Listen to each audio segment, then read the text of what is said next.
Good day offensively, and when you can rack up 700 yards offense, 400 yards rushing, that's a good one. So, and then defensively, challenged our kids. Saw probably a little different combination out there. They'd like to be known as the Honey Badgers from here on out. So, Dom, when we play four safeties, make sure you note that next week. You're going to have to probably deal with their egos. But those guys were excited. We asked a couple guys to move from safety to linebacker this week because of some injuries, and typical Bison. They do whatever they need to do. So I'll open it up to questions.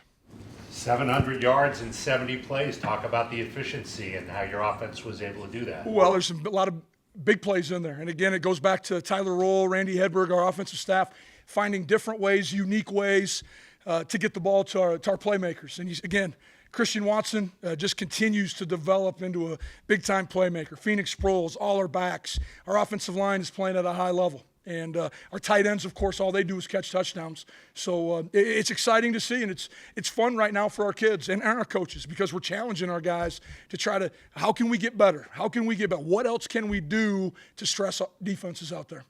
A ninth consecutive league championship, your first as a head coach. What does that mean? Means more for the players. I'm super excited. Our 14 seniors, during the course of the week, they all had an opportunity to talk about their experience at NDSU, say whoever they were appreciative of, and it was good for our young guys to hear that.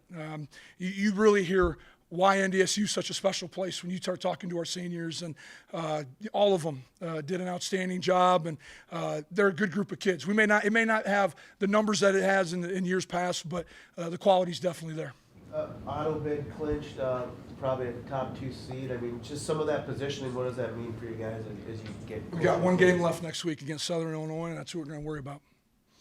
Didn't look like a lot of missed tackles on defense. Talk about how disciplined they were today. Well, we challenged them. We knew the quarterback, their quarterback, Austin Simmons, has had a bunch of good games. I mean, they had 300 yards rushing against Youngstown last week, had a bunch of yards rushing against Western Illinois, challenged our kids.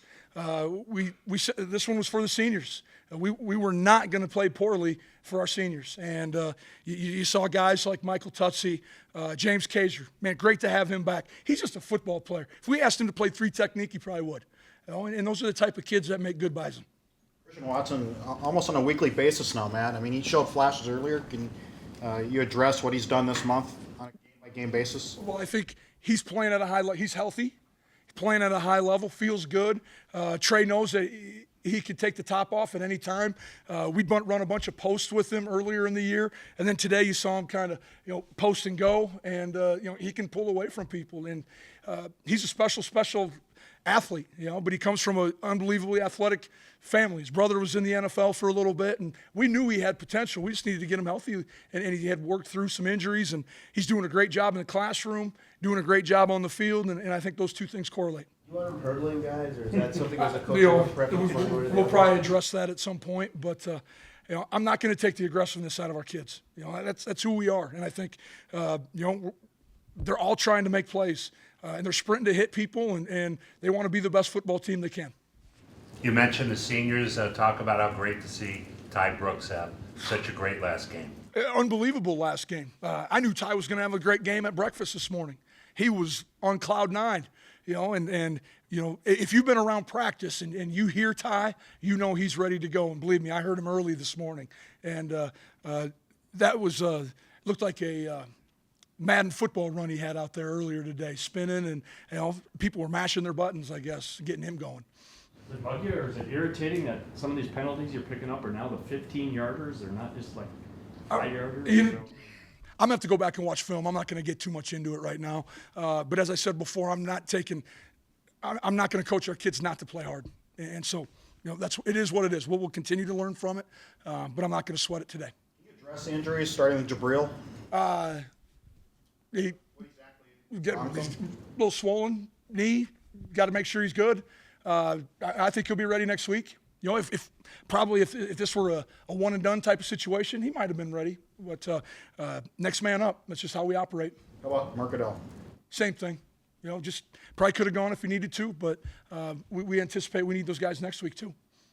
I don't want to bring anyone back too fast, just because then all of a sudden if it gets injured more, then they're out even longer. So we'll continue to take it day by day. Bobby does an unbelievable job with our guys and getting them healthy. Go ahead. How important is that depth at safety to have the versatility of a Kaiser and a Tutsi where you can bring them down the linebacker? You saw it today. It's unbelievable to have those guys. More important to have the buy-in from those guys, to all of a sudden get thrown into a position that you don't play very often and get coached by a different position coach, and have the pressure that the game plan is on you guys to be able to be successful. And you saw those guys step up and do a great job. And, sure tacklers, play with a ton of energy, kept challenging them all week to step up and do it. And, Michael Tutsi and James Kaiser, again, you're talking about two kids who families are football families. Both of them have dads who are football coaches. So it doesn't shock me that those guys elevated their play for the seniors and for the Bison. How exciting for a chance at an undefeated regular season next week. It's always exciting. It was one of the goals that our seniors laid out back in late July, having an opportunity to go undefeated. We rarely ever talk about most of our goals. We'll talk a little bit about this one maybe on Monday, but our kids will want to win just because it's the only game we have next week, so I'm excited. They're ready. They're excited right now. They're having a good time in the locker room. Latter stages of the game, seeing Stewart and Lipke make some plays, what does that mean for you guys? We got a lot of good players on the football team. DJ got moved to running back earlier in the year, just made a decision. I thought he could be more productive, more comfortable at the running back position, and I think everyone in here would probably agree. It's got Hunter Lupke. It's been just a waiting game to see this kid go. He had 90 touchdowns in high school. So, it's not like he's not used to carrying the football.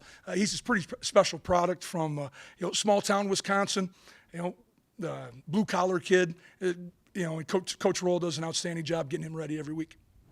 Matt, the decision to go to the old logo on the helmet, was that your call? And what did you make of that today? It was our seniors. It was our captain's call. We were presented with the idea earlier in the week. Met with them Monday at 8 o'clock like I do every week. Pulled it out, and they were all for it. I don't think those guys get too wrapped up into what color helmet or what they have on their helmet. But we kept it a secret. Presented it to the team last night. Talked about the history. This senior class was the 125th senior class to play football in NDSU. And so just to connect ourselves with the past, and I think our kids, they like that. They appreciate the people that have played here before us. They appreciate the history. They want to know more about it. And for us to be able to wear Snorny today, I thought it was pretty cool. Now, good luck taking them off. They really liked them. Talk about the emotions for your last regular season home game as a senior and going out like this. I don't really think of it like going out, you know what I mean? Because we still got playoffs. The whole goal today was just win a conference championship, and that's what we came out and did. To have the game you did, what impact does that have on you, senior day, everything that's around today? Yeah, I'll probably reflect on it later. I feel like I'm capable to do that any game, you know what I mean? So just because it's senior day, whoever we play, you know what I mean? I don't really put that together, you know what I mean? It's just I feel like I'm capable of that any day. Coach Entz said he knew you were going to have a big day at breakfast. What was going on this morning that you were you more hyped than normal earlier this morning? I sent Coach Roll a text. I think I caught him off guard with what I said. I sent him the same text before South Dakota State and had a pretty good game that game too. So he was probably like, after the game, he was like, you need to send me those texts every week. You know what I mean? So, but yeah, I was ready to go since I woke up. James clinched at least the share of 9 consecutive conference championships. You've been a big part of a lot of them. And what does that mean to keep that thing going, that streak going? Yeah, it's just a testament to this program and where we came from. And, Coach made a comment that some of these guys were like in second grade when this run started. So, it's really cool. We've had so many good players to come through in the last, 9 years. And to keep this tradition going, it was our number one goal for the year. And to accomplish that today was really big. Trey, can you describe the November that Christian's having this month? Oh, it's been pretty exciting. Making a lot of plays. I told him to probably stop hurdling people on the sideline. We want to keep him healthy. But obviously, that showed a little bit of his explosiveness, his athleticism. He's a freak, and we have a lot of those on our team, whether it's the running backs, tight ends, or receivers. We got a lot of dudes that can make plays like that, and it's really exciting to watch and play with. Was it one game, was it the Youngstown game with that play you guys had where things clicked, or was it earlier on where we haven't even seen it, where you guys have now been in sync? I think we've been in sync. You know, obviously we've all been getting better. You know, progressively a little bit every week. But I mean, he's just making plays. Things are just working out that way. I don't think it's anything different really. How has both of your relationships grown throughout this year? I mean, we've always been close on and off the field. I get the question a lot about our relationship. I just say the same thing. We've always been close off the field as well. So just being able to bring our friendship onto the field, it just makes us better each and every day. Just being able to go out there and have fun, because that's what it's all about in the end, is just going out there and having fun. And I think that just helps us click even more on the field. Just being able to have this the bond that we have. Trey, talk about putting up 700 yards of offense today. It looked like everything was working. Yes. The Rams up front, obviously dominating, really took over. I honestly, just the physicality that they bring every single week, and wanted to emphasize this week, especially for Zach Johnson and the rest of the seniors, just really taking over. Their energy got me going today, honestly, waking up at breakfast and seeing the look in their eyes, just the energy and the fire that they bring each and every week and each and every day to practice. Seeing those dudes on Saturdays is exactly what you see every single day in practice. And obviously a lot of programs don't practice that way, but those dudes are for real. And I think I'm going to give all the credit in the world to them this today. You guys got the auto bid and look like you've positioned yourself in a pretty good position for a high seed in the playoffs.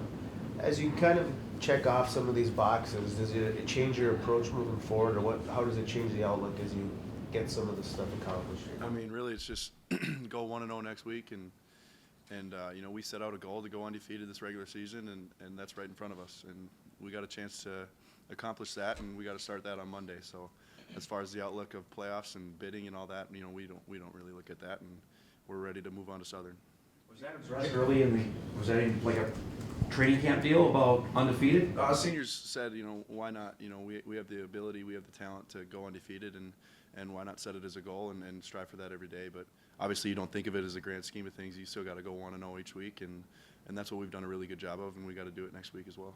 James, you feel left out? You need a chance to play linebacker like your other safeties there? No, it was awesome today. I think, going into today, we knew that the majority of the time we were going to have 6 DBs on the field, and I don't think you'd see many games with that. But, Tutsi and Kaiser, learning the linebacker position and playing how they did today, that's a testament to who they are and how good of football players they are and how smart they are. And, I'll be honest, whenever I see Kaiser make a play like he does and celebrate on third down, that just brings juice to the whole team. And that was really big for us today to play how those two played. Was it as emotional as you thought coming out of the helmet? It was different. I don't know if it was too emotional, but it was just a weird feeling. I think, going out to hug the coach, you've seen seniors do it for the last 5 years, and to be the one doing it, it's just different. But it's a cool feeling as well. But at the same time, we're still trying to win a football game, so you got to refocus and get ready for play number 1. What was it like for you coming out of the helmet, being, you are from Fargo, hometown, and was it the emotion you expected or different, or how did that play out for you? No, it wasn't no different. I feel like the only different part was not running out with the team. It was a cool experience though, getting your name called off one by one. Like Jimmy said, you see seniors do that for the past 5 years, and now we're the ones doing it. Time's flown by since we've been here, and it's just crazy. What was in the text you sent? Oh, I can't say that. I can't say that. You can ask me after this, I can tell you. I can't say that.